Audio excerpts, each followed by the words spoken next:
இப்போ வந்து இந்த ஷோ பார்க்கும்போது தெரிஞ்சிருக்கும், நிறைய மன உளைச்சலுக்கு ஆளாக்குறாங்க. There is no human dignity and ரொம்ப வந்து மென்டலாக வந்து அங்கே ரொம்ப வந்து ஸ்ட்ரெஸ்ஃபுல்லாக வந்து இந்த ஷோ ஃபுல்லாகவே வந்து பார்த்திங்கன்னா உங்களுக்கு தெரியும், ஒரு வந்து மென்டல் ஹெல்த் இல்லாத மென்டல் வயலேட் பண்ணிகிட்ருக்காங்க. பட் இங்கே என்ன நான் சொல்கிறேன்னா, மென்டல் ஹெல்த்தை வயலேட் பண்ணுறதுக்கு இங்கே யாருக்குமே ரைட்ஸ் கிடையாது. அதே மாதிரி எந்த ஒரு கான்ட்ராக்டாக இருக்கட்டும், எந்த ஒரு அக்ரிமெண்ட்டாக இருக்கட்டும், அதை வந்து ஓவர் ரைட் வந்து பேசிக் ஃபண்டமெண்டல் ரைட்ஸை பண்ணவே முடியாது. ஸோ அதை பற்றி ஃபுல் அண்ட் ஃபுல் நான் ஹியூமன் ரைட்ஸை பற்றி தான் இங்கே வந்து பதிவு பண்ண வந்திருக்கேன். இந்த மாதிரி ஒரு ஷோ வந்து கண்டிப்பாக எல்லாரையுமே பாதிக்கப்பட வச்சிட்ருக்கு. மக்களும் வந்து இதுக்கு அடுத்தது வந்து பார்க்க தான் செய்வாங்க, யாருமே நிறுத்த போகிறதில்ல. ஆனால் இதோட சிஸ்டமேட்டிக் ஃபண்டமெண்டல்ஸ் திங்ஸ் வந்து சேஞ்ச் ஆனால் மட்டும்தான் இந்த சொசைட்டிக்கு ஒரு நல்ல ஒரு இது இருக்கும்.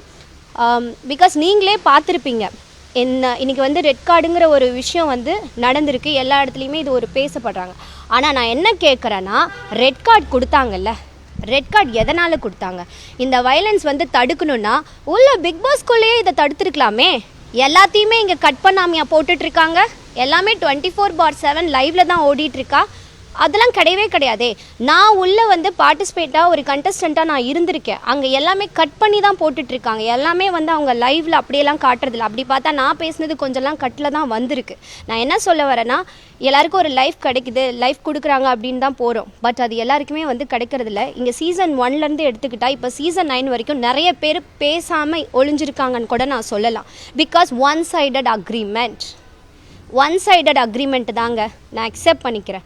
நான் ஒன் சைடட் அக்ரிமெண்ட்டில் தான் நான் சைன் பண்ணினேன். எனக்கு ஒரு ஃபேம் கிடைக்கணும், அட்ரஸ் கிடைக்கணும், நான் வந்து மீடியாவில் ரீச் ஆகணும் அப்படிங்கிறதுக்காக தான் இங்கே நான் சைன் பண்ணேன். பட் வந்து எந்த அப்யூஸையும் அக்செப்ட் பண்ணுறதுக்கு இங்கே கன்சென்ட் கிடையவே கிடையாது.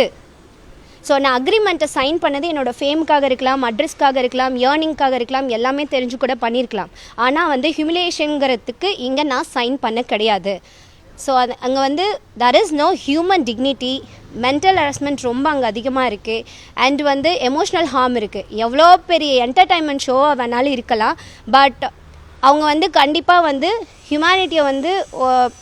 ஹியூமனிட்டி நேச்சரை வந்து அவங்க அப்யூஸ் பண்ணுற மாதிரியோ இல்லை ஹார்ம் பண்ணுற மாதிரியோ பண்ணக்கூடாது. ஸோ அது நல்லது கிடையாது.